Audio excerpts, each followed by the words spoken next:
Sementara itu, Menteri Keuangan Sri Mulyani Indrawati mengklaim perekonomian Indonesia masih dalam kondisi yang sehat.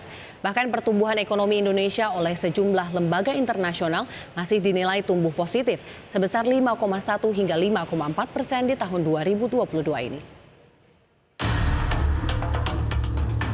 Sejumlah negara maju saat ini sedang berjuang mengendalikan lonjakan inflasi.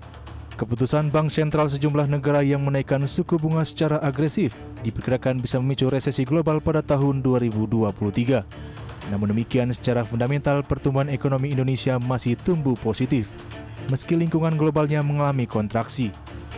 Menurut Menteri Keuangan, sejumlah lembaga pemeringkat global menyatakan pertumbuhan ekonomi Indonesia masih terjaga dan dalam tren yang positif. Sejumlah lembaga internasional memproyeksikan pertumbuhan ekonomi Indonesia di level 5,1 hingga 5,4% di tahun 2024 ini. ADB bahkan melakukan revisi untuk pertumbuhan ekonomi Indonesia tahun ini dari semula 5,2 menjadi 5,4%. Ini tentu karena kinerja dari pertumbuhan ekonomi Indonesia di kuartal kedua yang cukup tinggi dan saat ini sampai kuartal ketiga juga menunjukkan aktivitas yang masih sangat cukup kuat.